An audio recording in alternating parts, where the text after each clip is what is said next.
Ladies and gentlemen, gender nonconforming and trans deities, welcome to another exciting episode. That's how you say episode in French. Hoodoisie. I'm your host, Ricardo Gamboa, or Ricardo Gamboa. You see that colonized tongue code switching right over there. You didn't know, but now you do, right? Now you're educated. We are so excited to have the show tonight. We're bringing you another exciting episode of Pandemic Issues. As you know, Pandemic Issues is our collaboration with Southside Weekly, where we bring you every week the radical analysis and stories and perspectives that mainstream local media is not. That's right, we're taking back the narrative. We are taking it back. We are re-narrating shit. We're giving you the shit you need. So we're super excited to be doing this show. This show is called Power and, I actually forgot the title of this show. It's called Power, Politics, and Resistance. Pandemic. This show is called Power, Politics, and Pandemics. And really what we're really excited to talk about is just how we have been surviving and fighting and during this moment of the pandemic and uprisings. One of the things that is really cool is that I'll get to that in a minute. I'm all over the place today. It's because I'm so exhausted. You're all over the damn place. Right. Let Charles do the show. Yeah, Charles has a cleaner line than me in this shit. I'm your host. You can't host. just volunteer black people like that. Well, you're the co-host. Anyway, I'm your host or co-host, Ricardo Gamboa. Pronouns are they, them. I'm known in Latin America and Europe as Bad Bitch University. And this is my co-host. Introduce yourself. My name is Charles Alexander Preston. This is my R&B voice. I am a Taurus. We're drinking Jack Daniels. Oh. So let's have some fun. Right. We need a better budget. We do. We're excited for our guests tonight. You can see their names in the corner of their Zoom blocks. We got from the Hoodoisie social media manager and all-star and the auntie for the Shy Nations Youth Council. We got Janie Pochel up in the house. Hey. If you didn't know, she was the auntie of the Shy Nations Youth Council. She got a big fucking sign that says Shy Nations Youth Council in the background. From Black Lives Matter Chicago and U Medics, and we got Amika, Big Tree, Tendaji. Yes. She's gonna be cotton candy today. From the hashtag Let Us Breathe Collective, we got one of my favorite humans in the world, Damon. Yes. Look at that cute little pumpkin patch face right there. Educator and organizer, radicalizing youth for decades now. We got Hilda Franco. Yeah. Hey. A Juana of all trades, master of them all. We have Laura Ramirez, who is with El Foro del Pueblo. She's a binational activist. All of Laura's bio says she's a binational activist. Binational. Stop hating. I'm a binational activist. I'm a top and a bottom, depending on how much. First. National activist. And, we got one of my one of my other favorite humans in the world. Let's give it up for Daniel Kisslinger, co-host and creator of AirGo with Damon, and also a Hoodoisie producer, editor, and helped me get this shit off the ground. So this is Politics, Pandemic, and God damn it, Power, Politics, and Pandemic is the title of this show. And I am super excited to be doing it because the people that you see here on this call are not some of the people that have been at the forefront of some of the moments that you've been seeing this time, whether it's tackling the Columbus statue or charging against Hilco in Little Village for bombing the community during a pandemic. They also are people that helped shape what the Hoodoisie was going to be offering during the pandemic time. And so most of the people you see on this call have been a part. I've been on the show several times, and when we were deciding if we should bring the show back, participated in it. The Never Normal anthology that me and Lauda are finishing editing, that should be coming out in a few weeks, was something that Damon gave us when he was saying that we need to, educate people that we should never go back to normal again. The guides that many people, saw and got excited about and shared about how to weather the pandemic came from Hilda Franco. So just grateful to everybody on this call for the work they've been doing with us, the work they're doing in the world, and the way they shape what we're putting out into the world. Who knew? We talked about like the amount, I'm looking at all these faces, the amount of times I gotten drunk with you all and talked about like revolution or the moment is coming. And then like, shit really. Oh shit. Here. So I'm just a little like, I didn't make the favorite humans thing and all your favorite humans have a penis. Did you notice that only people with penises are his favorite humans? His favorite humans. No, that is not even how it is. I'm just so used to seeing Damon and Daniel and seeing Daniel all the time, and I haven't seen them in a minute. So like, and I haven't seen them during this, so I just got excited. Like when I moved back to Chicago from New York, one of the first things I did was end up on AirGo and talk to them, and we went to that job grill right afterwards. So it's just like, you know what I mean, old school right there. Victory, you are one of my favorite humans. We talked after the Bring in the Lightfoot event for like 3 fucking hours, and I was drunk. Afterwards, I was like, how did this happen? All right, so as you all know, tonight, like I said, tonight we gathered the Hoodoisie squad and All-Stars for an epic roundtable on power, politics, and the pandemic. And so many of us have been active before this moment and have found ourselves even more entrenched in action and organizing right now. So I guess I want to start off as like, what's the radical work you find yourself doing during this moment of pandemic and uprisings? And if you want, bonus point, extra credit is, how does it differ from your activism and organizing before this moment?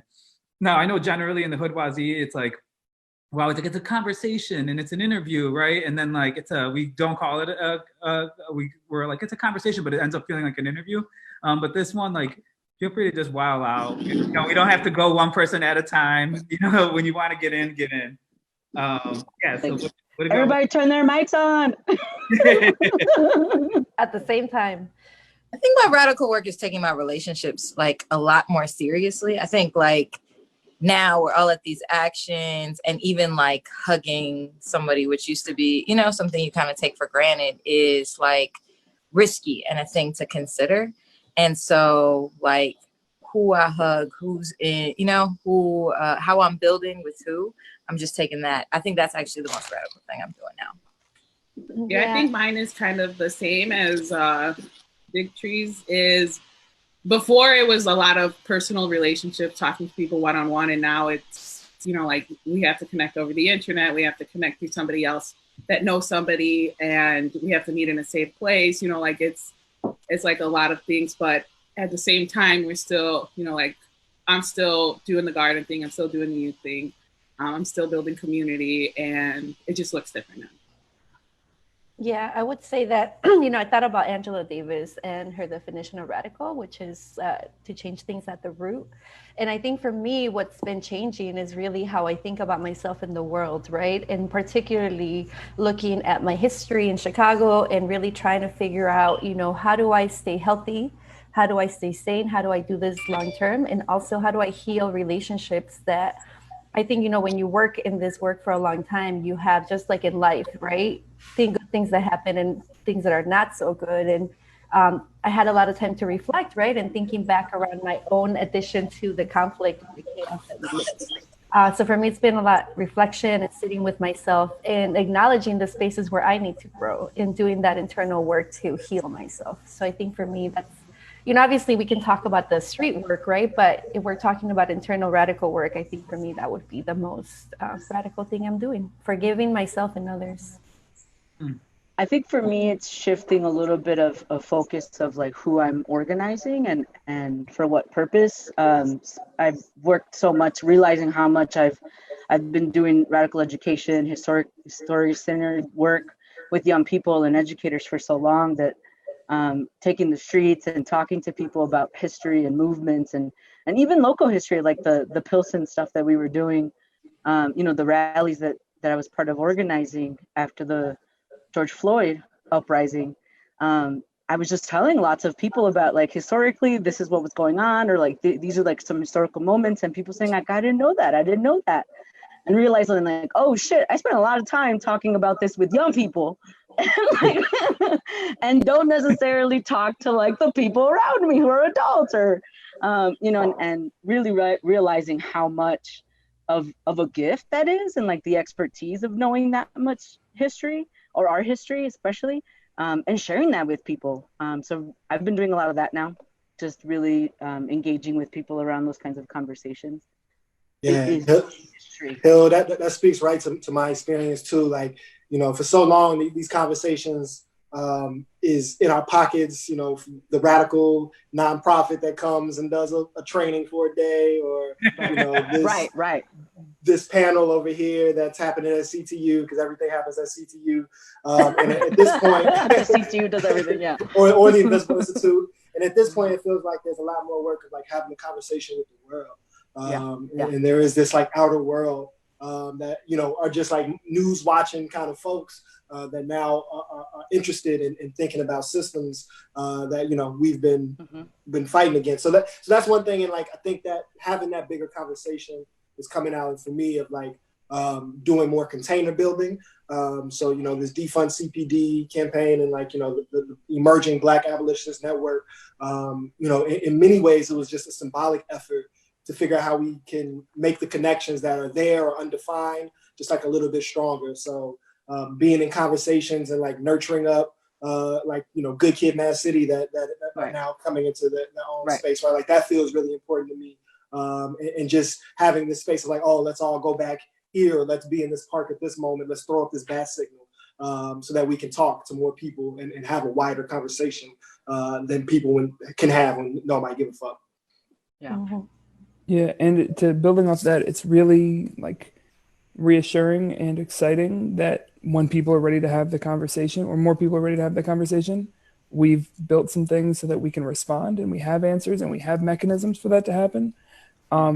As opposed to, you know, one thing that even before the uprisings began that Damon and I were doing with the show was we were doing this series interviewing people who are on the front lines of responding to the pandemic in different ways. And that could be everything from thought leaders to bus drivers to healthcare workers. And what emerged was like the people who were already doing the work before this were always the people who were leading when it happened. The people who had to try to build the system at the same time that they were relying on that system were the ones who were struggling, but the people who had been thinking about these questions and building those containers beforehand were ready when the moment came, or more ready. And even if they didn't have it all the way built, they knew what they were working toward and they didn't have to figure it out as they went. So I think that's been really gratifying to see, both like internally that we had done that, but also just see so many people who we know have been doing so much good work be ready to rise to the occasion. And also that like we didn't have to reinvent the message. Like we didn't have to like share a black square and put out an open statement, because like we had been like actually saying like this shit that we've been, you know, that we've been saying. I think for me, one of the crazy things was like, you know, as obviously doing this show that's been kind of like one of the like constants and like grounding things during the pandemic and the work that I've been doing. But like when the outbreak happened, I was like, we'll stop the show.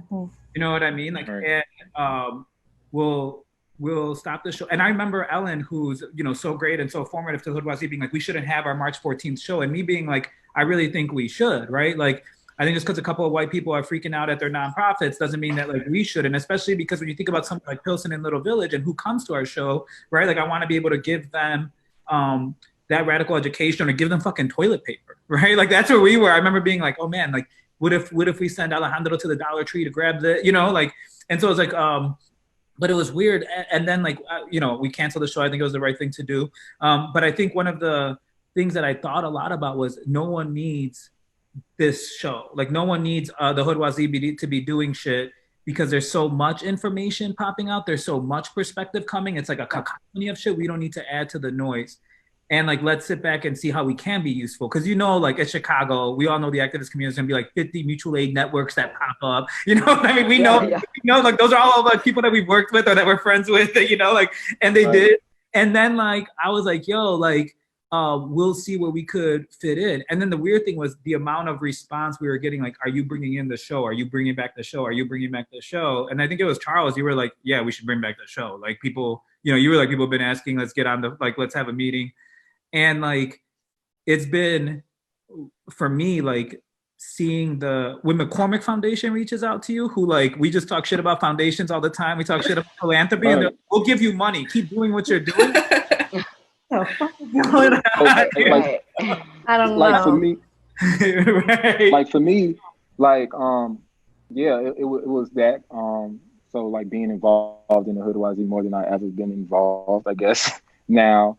And also, I don't know, the pandemic hit, I immediately thought about like self-preservation to a degree, and thinking about like my family, like my mom, my grandmother who's a senior, and so like making sure like they're okay, and showing up for them. But then I'm also thinking about the greater community at large. So I started like I started trying to do mutual aid efforts, volunteering, um, in Bronzeville, at a food pantry, and that was like an experience. But also like pushing the folks who I'm already like in community with, like family and folks I love, like pushing their politics in this moment, because I feel like I'm responsible, like to be and have all this access to like this nonprofit world and these activist spaces, and then you have family members questioning the moment, not knowing like what the fuck to do. And so like I think it's our responsibility to not only like politicize them and radicalize them in this moment, but to push them to act. And so like I think getting my family involved in like just volunteering for shit now, like was a win on my part, because it's something they never really saw themselves doing, or something that they kind of like knew what was happening but didn't really get involved in that way. So that's a win. Jesus didn't even get his family. For real, for real. I'm so. Oh, you're better than me. My cousin was like, black people, you blew it. You had a chance talking about it. You got violent during this protest. I was like, block. I was like, I am not advocating you. Yeah, you moved definitely some family members. Like, you know what I mean? Like, you can't block them all. You have to actually have the hard conversation. You gotta talk to your family. Yeah. You gotta do that work, right? What I encourage is a block and a text. So you can still block them. Get them off Facebook. Get that Facebook all the way out. But just a little text on the But you gotta have that hard conversation. And I think like pandemic kind of all the anti-blackness that we've seen, like I was talking to my friends about like, y'all got to do this hard work and talk to your cousins. Absolutely. And then there was all this shit. And they're like, okay, now we got to talk to our cousins in the march outside. It's not as good. I was like, I tried to tell you there was a more comfortable way to do this. But. Thank you for saying that. Though, like, there's two things, right? The beauty of what Charles was saying, like seeing certain people like activate, like seeing a long time my gay best friend, who was always got it, but never wanted to take the streets with me. No, I don't do that, girl. I'm not that kind of gay, right? You do you, not girl, queer right? As in fuck the and police. Then, that's and then once once the Floyd protest started, he came out. He came out to the Pilsen protest. It was the first time I ever saw him on the streets.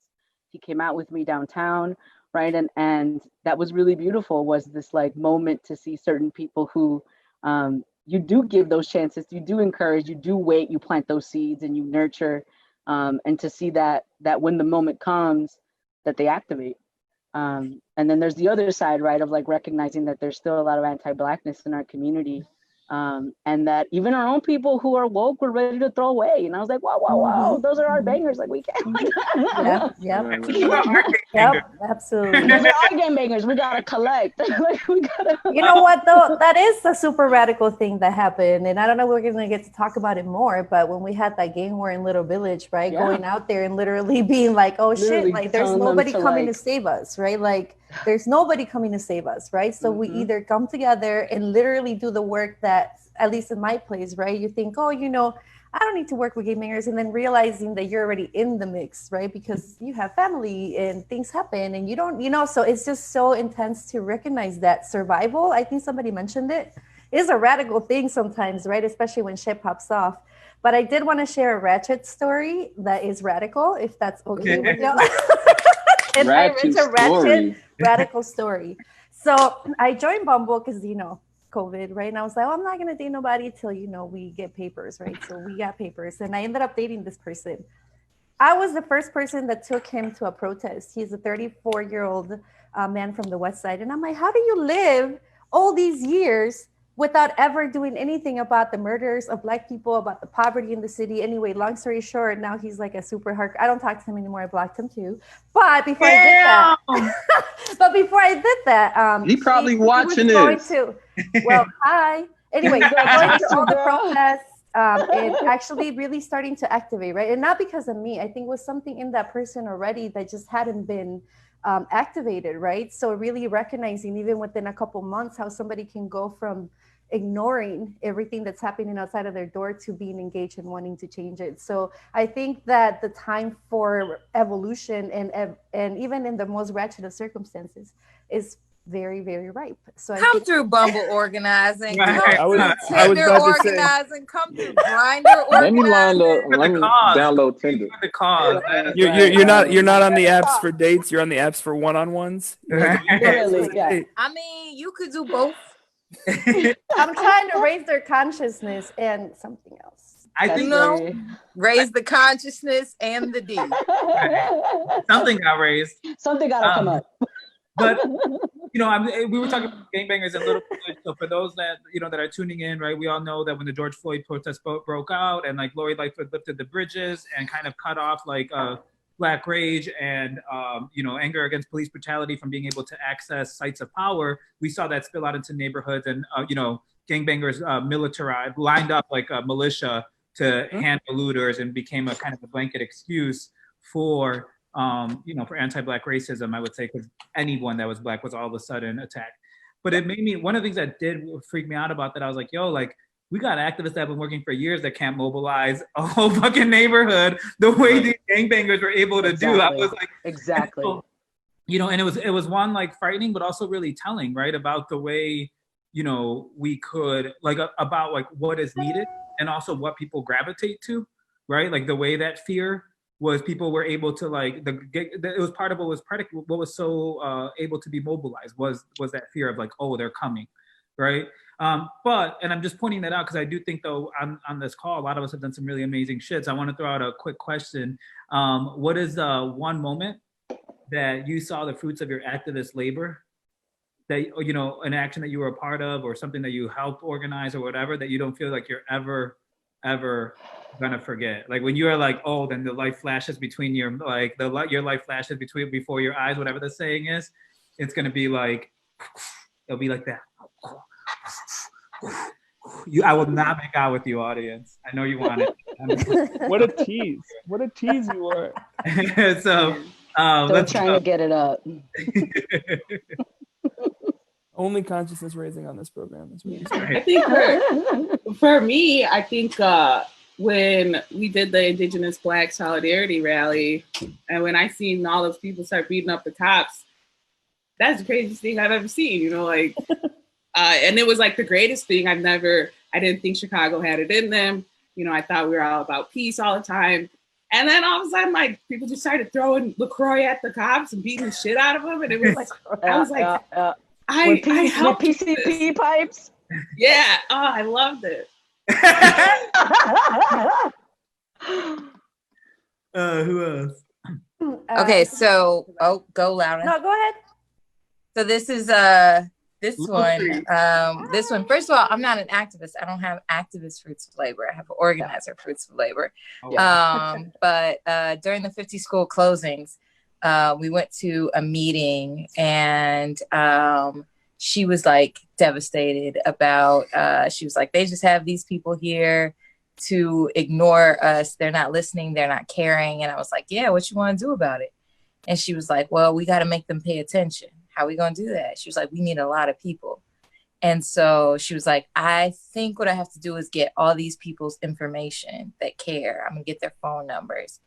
And I was like, then what? She was like, I guess I got to invite them to a meeting. And then she was, oh, that's what you're doing.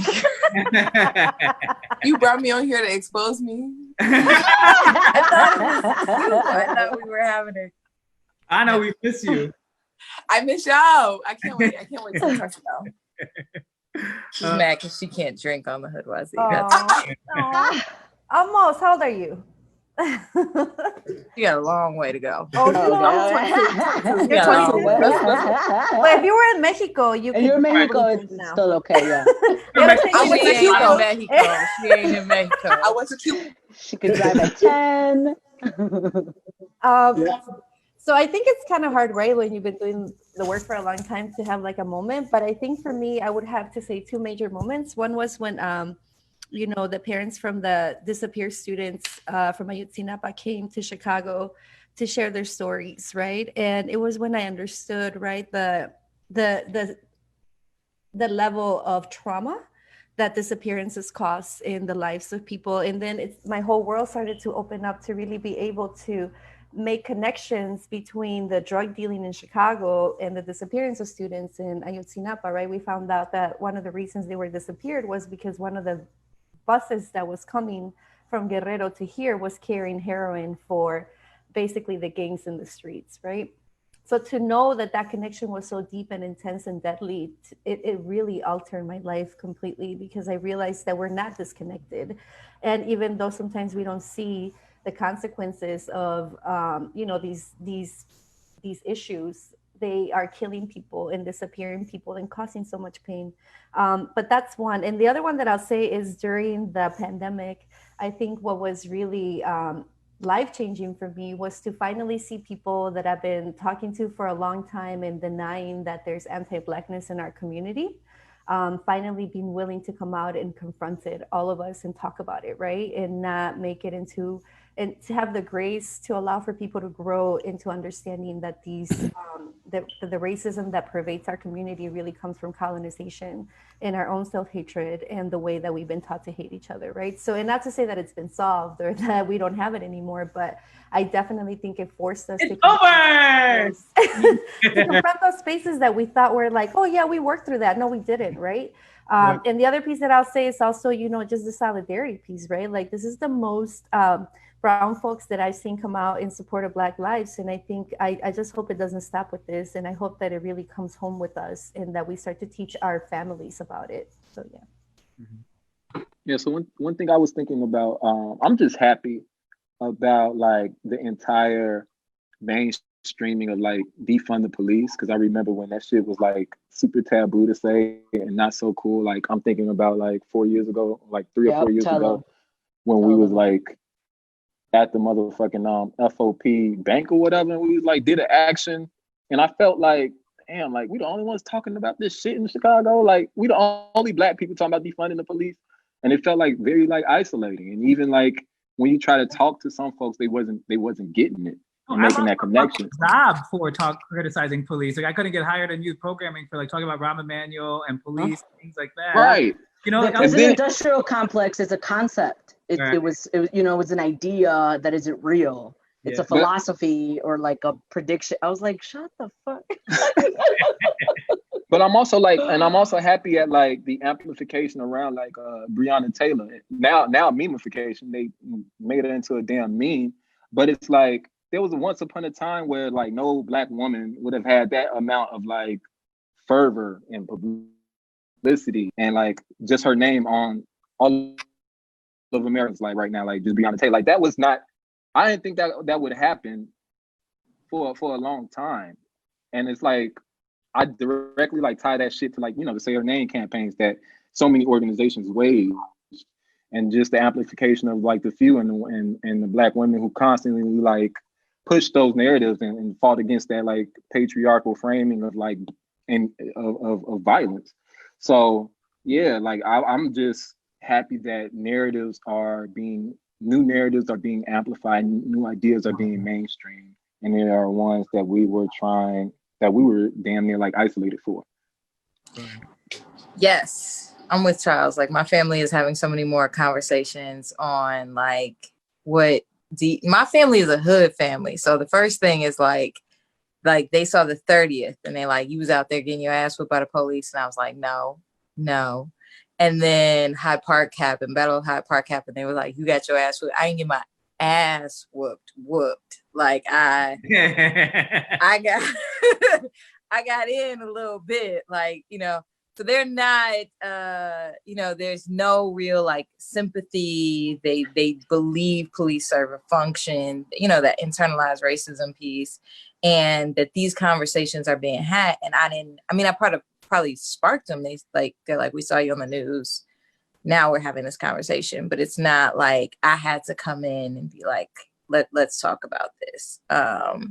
So yeah, they're not going to do the commitment of like, we don't call the police at all in this moment, but now they are moving more towards like, we still gonna call them right now, but we will defund them. We're about that. Yeah, I mean, so many things that feel like accomplishment or glorious, but I think I can sum them up. Yeah, definitely the 30th was really amazing. To Charles's point, like, my estimation 5 years ago, there were probably 150 people actively using the language of abolition. And even within like our organizations, every organization wasn't even like, even if we believed it theoretically, are we taking that claim? Is that where we are? And so, on that day, it was my eyes, it was 10,000 people outside. It wasn't just radical Blacks. It wasn't just the college kids. It wasn't just DSA progress. Like I saw yuppies. I saw the hood. I saw regular people, I saw moderate doctors, lots of doctors because of COVID too. Yeah, out there with signs saying divest, defund, abolish.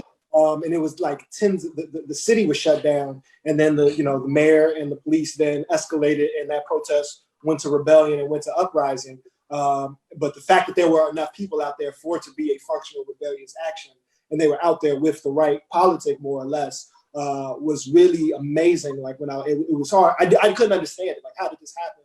Where did that jump happen? But it was because we've been pushing this. A couple of other things of just like, once we reach these high points, how other things come through. Definitely what's happening with Douglas Park and the Change the Name campaign and the grassroots campaign at VLA, having relationships. Shout out Jennifer. Yeah, for the last 3 to 4 years. The Let Us Breathe collective, kind of like our organizing model, comes out of activating that space in Douglas Park, activating the tree that we named Rakia's tree, that actions then came back from. So to not even at that time recognize that park was named after a slaveholder, and then for young people to then take up that legacy, push around Rakia, and then have this larger monumental renaming happen by middle schoolers is such a victory. It's so heartwarming. I can cry about it. Certainly the Freedom Square action, for folks who were able to see that or be there last year, to have 300 to 500 people in that space, to have that space reactivated, and so many people, even if they didn't know or weren't there, to understand that legacy is a part of how we're talking about today is really important. And then lastly, like hundreds of cops in riot gear protecting like a barbecue, like, so even if you didn't know the progression, like you could see that, right? It was felt. So to be able to revive something, I've never experienced that before. It felt like a memory or a relic or a ghost, and like, that spirit was alive fully. And then lastly, just like movement and us. I think I could symbolize it through Breathing Room, and like the fact that I'm here right now. But coming out of Ferguson, coming into like 2015, the idea that rebellion is a real thing and that it can happen here. One of the goals is like, how do we be prepared for the inevitable, but also the thing you can never plan for. And so seeing these mutual aid networks, but then seeing that folks have a place to store it, right? Or we don't have to ask some church or some school. Right. We can get in there on a Thursday. People are coming here, having debriefs, having trainings. And that was more than anything, like all the art and all the programs is really a trick for how do we build and prepare for rebellion and push that towards revolutionary action. And so to have a space that folks can have reprieve really meant a lot and really felt like a big accomplishment. Yeah. Mm-hmm. I would just add to that 2 things. One, the echoing, Dame, what you said about the Freedom Square action. So as one of the people who was involved in 2016, I can't even really describe the feeling of walking up to that lot a couple weeks ago, and you use the word ghost. It was like, it was the specter hanging over it of like, I never thought you pass these spots in the city, right? And I think, as someone who didn't grow up here, but I think even for people who did, when you pass a corner or a street where you've protested or you've had an action, like you never look at that corner the same. And I think it was that times 10,000 in Freedom Square. It was like, I can't believe the space just looks the way it did before we showed up.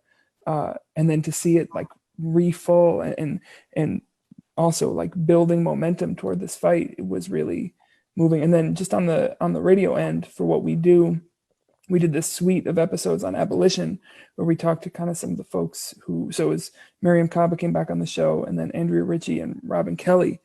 And what I saw us doing was part of this larger trajectory of the people who should have been the people asked every single time for the last 20 years finally got asked by way more people, and got listened to way more than they were. So we, yes, CNN had their bullshit person in a suit on, but also the people who have really been like trying to wrestle with the contradictions of what does it mean to move toward liberation got their opportunity to be heard and to speak their piece and to have a hand in shaping the public discourse. And so I was happy that we did that, but I was also more happy that just people were actually like the right people were heard for once.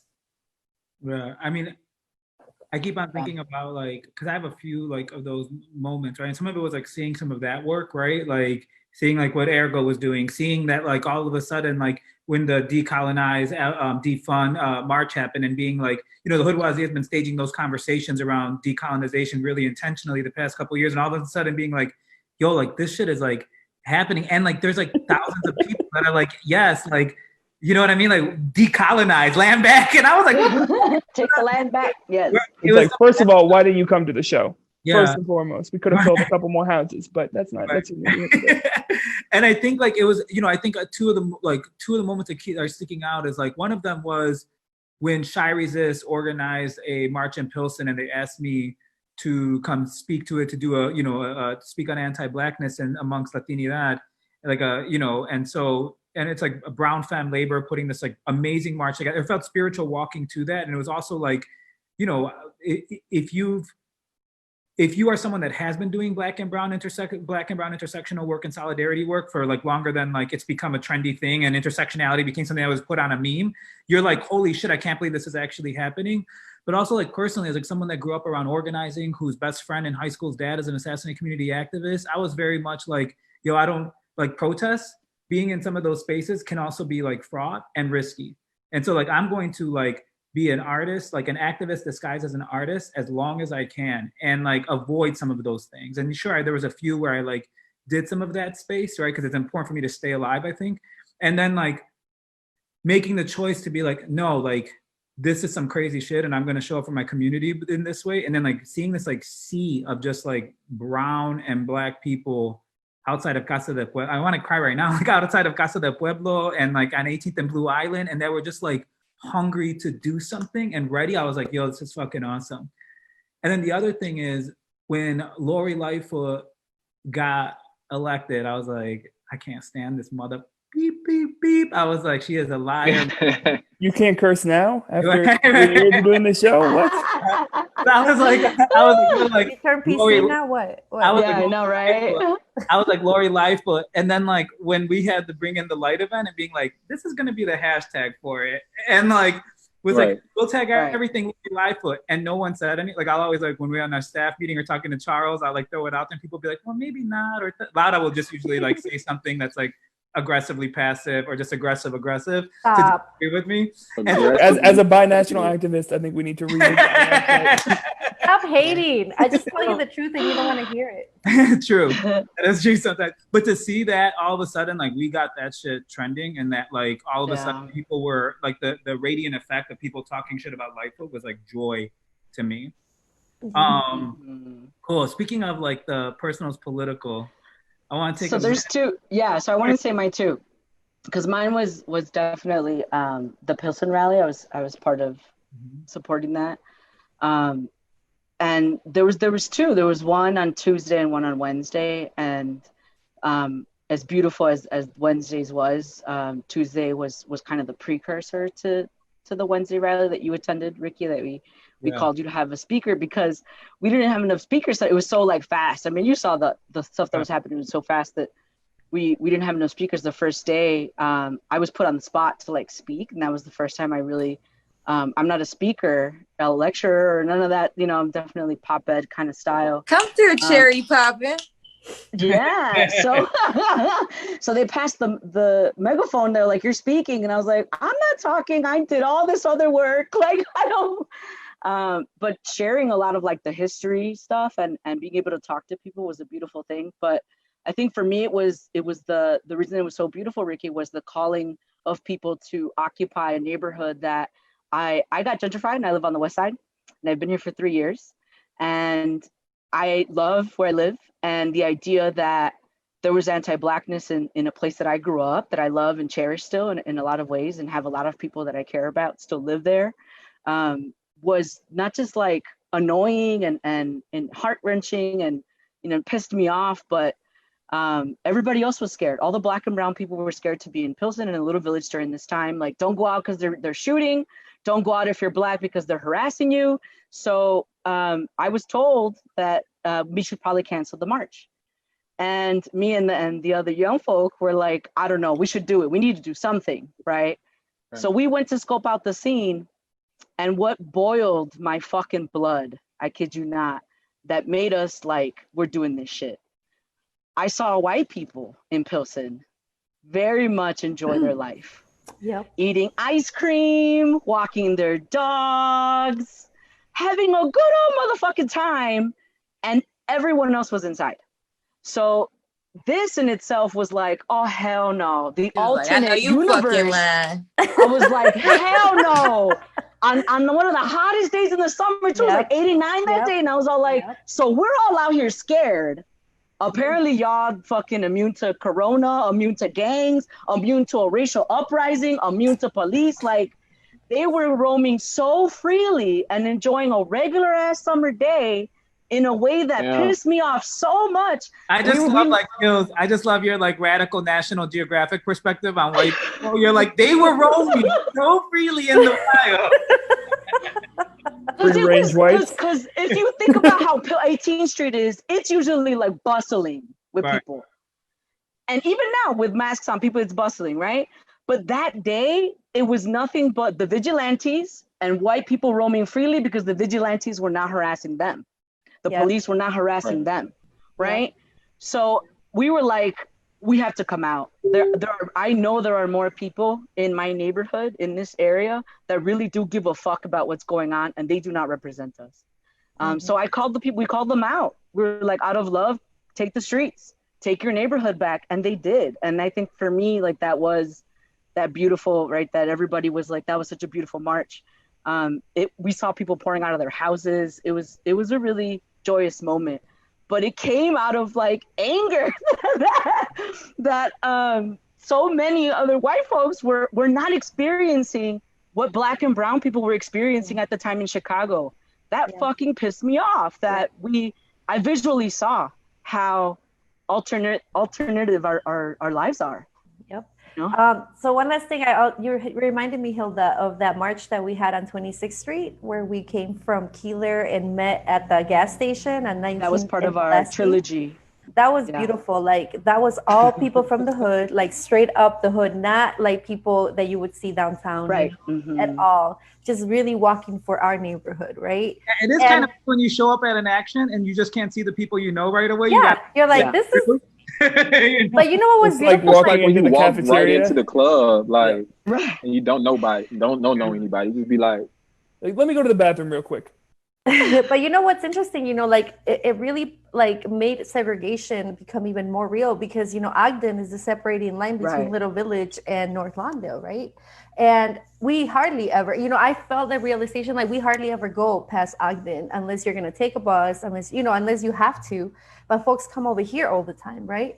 So I realized, like, we have neighbors that have been living with us for decades that we have never met, because we're literally being separated, right, by these segregated lines as well as race, right? So it was like this opening for finally being able to have a conversation with our neighbors.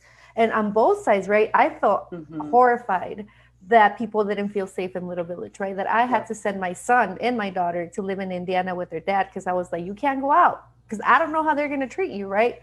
And to recognize that about my own people, it was heartbreaking. So yes, it's beautiful that something came out of it, but at the same time, having to face that horrifying truth about what's been happening within our own families and even sometimes within ourselves, it's one of the saddest and scariest things. But also, again, like you said, right, something beautiful and amazing came out of this horrifying experience. And I think that's what organizing does, right? You really try to get people to come together at times when things feel hopeless, when you feel like the powers that be are going to really drag you by your neck and choke you. And then you're like, no. Laura, I'm going to let you finish, but I just want everyone to know. I'm done. We've gone through one question. This is how I know I'm on the phone with a bunch of activists and organizers. We've gone through one question. Because it's like we're so used to all the fucking time. So before we move on to the next one, I want to play a really quick game. We're going to shorten it. It was a different game. We're going to say fuck it, but really quick. We're going to do quarantine confessions. In one sentence, you have to say one thing you did during quarantine that you want to confess about that maybe you shouldn't have done. Go. Laura, you go. Hit it up. Had sex. No, let me think. Let Charles go first. Charles got to have sex. Charles had sex. If you did it, if you also did it, you got to take a drink. Oh, I'm out of drink, but wait, you had sex, Charles? Can we go puff her some alcohol? Wait, Charles, did you say you had sex? Early in the quarantine. Like before it was like plans. the world's ended. The world's ended. And Be honest. I waited till the end. It was like we were out the shelter. You know what I'm saying? Like I took it seriously. I'm not out here like Charles. I took it seriously. I looked when you knew that some people did quarantine for a little bit.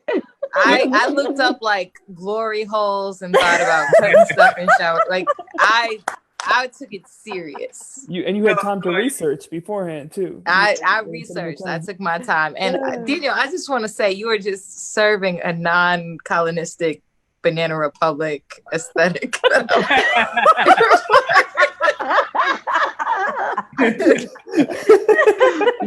She called that man Banana for Republic. real though. That's but not like a Banana Republic, you know? No, like, you didn't mean Banana that Republic outlet. Like I was enlisting a coup. Yeah. More accessible. He's not in Lake Geneva. That's what it is. I guess I already said it. For me, it was joining Bumble. And I said I would never do online dating. And then when all my options were closed, I was like, oh, hell no. I can't, a lonely heart like mine can't go that long without meeting people. So that would be my thing that I did. I'm embarrassed, but not really. Janie or Hills? I can't even think of something. Give me a second. Hills? Because I actually got Corona, so that was something you weren't supposed to do. So my ass was definitely quarantined. How about you, Damon? I started getting after the uprising happened, and I was like outside. I started getting way too comfortable in chicken spots and barbecue spots. Like that was my joint of like, oh shit, it's normal again. So the Sharks on 51st and like Indiana, and it is a cesspool in there. Nobody wears a mask. Motherfuckers just be chilling. And yeah, I just have subjected myself to that and stopped getting delivery after. We almost went to Lauren's Fish the other night. Remember, Ricky? My God. Yeah, I missed my turkey tips at Uncle John's over on Cottage. I've been dreaming of those turkey tips for the last 3 to 4 weeks. Oh my God. I'll risk it and bring you some. I traveled to Wisconsin. Oh shit. Go ahead, Janie. TikTok was my Corona sin. TikTok. But I like low key became like a low key TikTok clout god, and I don't know what to do with it. You ride the wave. You ride the wave. I don't know. Yeah, I'm also just realizing like there's not enough like trivial attention and shit in like the movement community, I think also like Fernanda was like, I'm loving the pink hair fantasy, but I think that's like, yes, queen, there's not enough like, and TikTok was that like, I just want to rub up. So what you did was seek attention?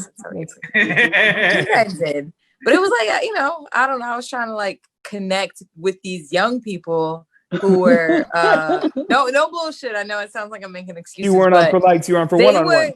they were like, TikTok is deeply racist, and these like unorganized folk were like, nah, this is how we're gonna organize it. And my nephew was like, it's a TikTok revolution. Get in here. Nice. You said a little word. Janie keeps on trying to talk, but we're just I did. rehearsing her historical trauma. Blood trauma. Yeah. Nah, I went to Wisconsin to see my family. When Wisconsin is fucked up, they don't believe in gas. They don't believe in nothing. So I was like at the gas station, like, we're gonna get COVID. Just trying to, and we didn't even like touch our family. We just like waved from outside. But they don't believe in that shit up there. Similarly, I went to Wisconsin, but for biscuits, which is nowhere near as good a reason as for family. That's a great reason. You said you went to Wisconsin for biscuits. So we were in Wisconsin already. We had like a little lake house situation for a couple of days. And we were getting ready to drive back to Chicago, and we were like, we're hungry. We don't want to stop. We don't trust any of the places around here. And my wonderful partner Rosie was like, you remember that spot in Madison that had the biscuits? So instead of going south, we just took a U-turn and went north and got biscuits. The biscuits were worth it, though. No question. No, I thought biscuits was like code for like white girl ass. I was like, I was gonna say, is it code for something? Did you pick up drugs? I thought it was drugs. I thought not quite cake. We got them biscuits. Oh, you got them biscuits. Okay. Doobie snacks. Is that, I thought it was right. drugs. I don't know which are you. I didn't know that was the key word. A couple weeks ago, we like Hilda was saying, me, Sean, and Hilda took some mushrooms. I've been like so hardcore about quarantine most of like this time, but like after the uprising, I think a lot of us were like, no, we need to be out, right? Like we're gonna make some of these compromises. But like, I took some mushrooms. I was like up in Navy Pier, dancing my ass off. I'm like, we'll go. We just can't take off our mask. I was like, I see chickens. It was so humid that day. Our masks were like wet. They were like stuck to our face. I can't hang out with Why I never get the invite to the good shit? They don't invite anybody. Where's my mushrooms? Like, y'all should have been there. Here's what's so fucked up about that. So like, it was spontaneous. We didn't know. We got the mushrooms I got the mushrooms as a gift. I like took out 3 of them and was like a stem and a cap, and I'm like, here, Hilda, we'll eat these after I go bathroom. And I came back out and I didn't see any of them. And Sean's like, are we gonna eat these before we go? And I was like, yeah. I'm like, if we're gonna take these, we gotta eat them. And I was like, Hilda, let's eat the mushrooms. She goes, I ate mine. I was like, where are the other 2? She goes, oh, I ate all 3. And I was whoever like, is gifting shrooms, right? He can't say these are yours. And I was all like, thanks. That's what I heard. And I was like, yeah, that's what you heard, girl. I need a whole bag. If you gave me a whole bag, I need the whole thing. I just want to wink. We're not doing like, mushrooms right now, though. That's what I'm asking. Yeah. Shroom Santa. Can you imagine that? No. Whoever is gifting. I do want to. Is it cool if we stay like 15 or 20 minutes over? Is everyone down with that? Cool. Yes. Sure. Send me a bottle of liquor and I'll be really happy. 8:50. I told everyone, just let me know. 8:59 pop. We'll do somewhere like that. So by 15:20, I'm at 30. So anyway, one of the things I was thinking about was, can the shrooms gifter pay attention? Like this shrooms gifter out in the universe. You gotta bless the rest of us. You know. So I think one of the things I'm thinking about is we just talked a lot about like, some of the moments that we're going to remember and things like that. But I think one of the things that I'm kind of interested in hearing is like, what are, in terms of like resistance and cultivating resistance and realizing resistance, what are some of the lessons you've seen, learned, or that you felt you've learned? And then what are some of the ones that you think are being missed or that you missed? Well, everyone got real silent because this is interesting. There he is. The thing for a second. They got a thing. We're like, we ain't missed nothing. We ain't missed shit. Trying to say about them all organizing. We ain't missed shit. Yeah, so I've thought about this, so I'll kind of answer. So one of the things that like I had felt before, but was really crystallized in these last 6 weeks, is that the moments that are the greatest political opportunity are also the most traumatic for our people. And so that tension and contradiction of where there's so much to do, everything feels so possible. The people that are making possible oftentimes are being, torn. And like, not just in the sense of like, oh, we're activists and we have a bunch of like spreadsheets to fill out. But I think when you see an uprising, once you see police in real time being assholes, all of the pandemic shit, right? Like the pandemic is a really actually great opportunity for radical consciousness, but it is really traumatic. And so I think that's something we go into with naivete and need to like be more prepared for. Opportunity time means trauma holding time, and that needs to be like the muscles and mechanisms that we're coming to the space with.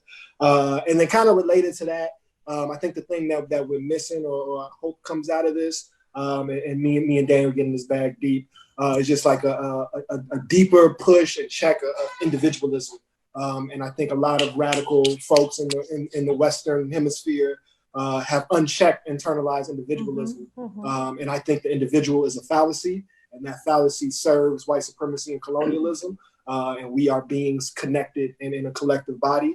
And I think we can think about that politically. I think it's easy to talk about that in terms of like public education, but really in terms of like what sacrifices we have to make, the ways that we have to be very intentional about how we talk to each other because we are one. That is the thing that needs to be said at like, I think a deeper level. Yeah.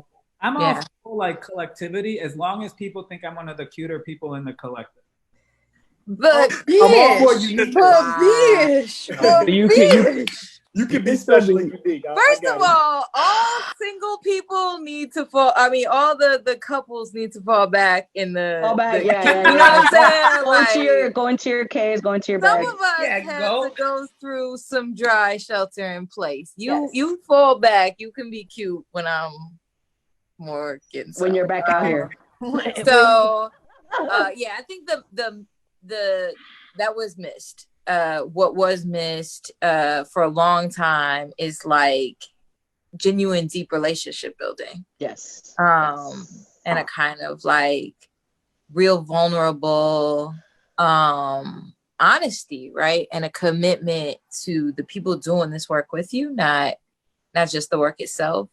That I think is here. I think also I hate the fucking activist language, like in general, like it's all trash and very little good coded and like the trauma bond thing. I was like, I mean, if it's only a trauma bond, not wonderful, but like hood niggas, that's all we got, like, to a certain extent. So it's all, and that Battle of Hyde Park and that trauma bond that came from that, like I miss those folks in my body, when I wasn't really around, and like touch from them became, a great deal more important. That really like signaled to me. Damon and I have had a lot of conversations about like how touch communicates things that may be hard to say, right? And like the importance of like, this is me. Damon didn't say this part, but the importance of gang handshakes and that kind of thing. And so like, these like ways of touch that communicate in an absence of a great deal of touch, right? Really hit like as things we've missed, but things are like that I'm deeply dedicated to. And he's talking about that, like, miss me with that individualism, miss me with that bullshit. I will definitely take you to the kitchen table. We can sit down and talk about it, but I'm not here for it in any way, shape, or form. The me centering victim shit is not what my ancestors are calling me to right now. Right. Yeah. This was something that I was talking to someone recently about too, very similar to what y'all are saying in terms of individualism, but recognizing that the mutual aid stuff is not a one-time thing, that it's something that for many of us as organizers, right, as at least for me, I've thought so much about the work longer strokes because of the way time, right, as a history person, thinking about the work longer term, that so much of what I've been working on fostering was the deeper roots, right, that relationship building that you're talking about, Amika, the who we're responsible for in community and in struggle. What it means to then resolve those internal conflicts and interpersonal conflicts, and really witnessing some people step up during Corona with some of this practice, institutionalizing some of these practices. And then now that we're slowly going back to work or school, we're not seeing the food as much. We're not seeing the free internet as much. We're not seeing, right? Like we're not seeing people check in on each other and say, I'm just calling to say hi because I know you live alone. And, you know, that shit fucking sucks. And I live with one other person and I'm tired of this fool. And I can't imagine like you being alone for this much time, you know, and literally just checking in on certain people that slowly that starts to die out. I'm starting to see that. And I'm like, oh, so y'all don't get it that we're trying to move in this direction, not necessarily have it as a temporary response when we're in trauma. Right? Yeah. I think that brings me to one of the realizations I had, right? I always knew this, right? Because I don't like having full-time jobs. I think that it's like a trick, right? And really having to be sheltered in place and recognizing just how ridiculous it is to have this expectation to have the 40-hour work week, right? And what happens when people don't have to do that? Like the real community comes out, right? Like the real opportunity for creating that which you need comes out, right? So having to be at home, I was able to grow my own food. We created a small but very effective mutual aid project in Little Village that was able to support people during even the hardest of times, right? By bringing money together, by bringing our resources together, right? And I think the biggest lesson is that we are our biggest resource. We are the things that we need, or the people that we need to get past whatever capitalist imagination is at work at this point, right? That's Damon shit right there. Look at he getting excited. He want to do a call and respond some shit. Like his little cute self right now. He's like, got you. He's actually been calling and responding on mute the whole. Every time someone says something, he says it back. But also, you know, I think going back to Amika's point, right? Like just the basic need of human connection and human touch, right? Like, I mean, I've always loved sex, right? I am very sex positive, and I think it's an essential part of being human that is demonized, especially if you're a femme identified person or a woman identified person. And I think being able to recognize, no, this isn't just me being a hornball. Like we as human beings are created to exist in this place where we receive this affection and attention and time. And it was just that recognition that a lot of the things that I had already known in my body became real, right? And to have to see that outside of you and see all these other people coming together to experience it. And I think that's the other piece that I will add. Like, you know, if you've been an organizer for a while, you know that no matter how big an issue is, it really only affects a certain amount of people. And it's only a certain amount of people that actually get behind organizing against a specific power structure or system, if you get that far, right? Sometimes it's just a person or a company. Or an action that you're trying to really get past or survive or make a change. But I think COVID affected us all collectively in a way where we all had to face our very fundamental humanity. And I think out of that was what really allowed us to see each other, hopefully, as more human, despite our differences, right? And I think in some other ways, it also brought up all the people that are, and I hate to say this because I don't think anyone's disposable, but I think there's some people that need to be kicked off the boat. And what I mean by that is like, there are people that I want to say they're beyond saving, but that they're so ingrained in their old school mentality, in their capitalist mentality, that there is no way for us to get to them, right? So I think as much as I always want to have hope that people can change, that people can get better, I think for me, one of the, and I don't want to say it's a missed opportunity, maybe this is something we can figure out together, is how do you make room for those that are actually toxic, almost like cancers in our society, right? And we have to live with them because what do we do? So I think being a good-hearted person, you want to make room for everyone, but I think at some point in time you have to decide, right? Like we have to protect our people, and as nonviolent and you know, lover as I am, I think that it came to a point where I realized, whoa, like everything cannot be nonviolent. Like there are times when we absolutely have to stand for our survival, and we cannot let them kill us, right? And that's kind of what happened with Hilco, right? It's not that we wanted to go out there and organize. Is that if we don't do this, they're going to continue to poison us. They already showed us they don't care about us so many times. So we have no choice. So yeah, I think that those are some things that I think were really on my mind. Go ahead, Daniel. Lauda, she did us a survey for this. She did a dissertation. She gave it yeah. Y'all, my laptop died though. Are they saying that I'm cute in the if they're not, y'all better be. Listeners, you know what your job is. I can't see. Y'all watching, you better get it in now. Go ahead, Daniel. But Lauda, what you were just saying about the what happens the moment that people don't have to be self-dehumanizing to be cogs in production processes, right? So the moment that you can sit at home, whether that's by choice or because you lost your job and you're one of the 40 million people who lost their job in the last 4 months. One of the other things that I think that created, or I hope, and it's kind of my like, and other people's too, like thesis for why so many people who hadn't been active before was like all of the language and the only ways that we could make sense of what we were supposed to do in response to this pandemic was by understanding collectivity, right? It was, there's a choice that you as a person have to make, not just to protect yourself, but to protect people you don't know who live around you. And there are responsibilities and consequences of your actions on the people around you, whether you like that or not. And there's no way around that. Right. And I think, or I hope, that what that helped, even if it's just fleeting, was that then when people were in that mindset, they were able to see the connections between themselves and those being, violently oppressed, if that wasn't on their body in that moment, that they weren't able to see before or were unwilling to see before. Was that like this pandemic taught us collectivity and reminded us of that, and then people were more willing to act on it. Janie, like, you bitches needed fucking COVID. We learned that in smallpox. We learned that in tuberculosis. Kindergarten. Hey, it takes a minute. Sharing is caring. Collect. Motherfucker. Whole hands, motherfuckers. Especially when it's dark out, when the lights go out. Whole hands. Hear my clapping. And the piece that I think we haven't brought forward yet, or we have, but I haven't seen be part of the conversation, is we got all these people talking about defunding police.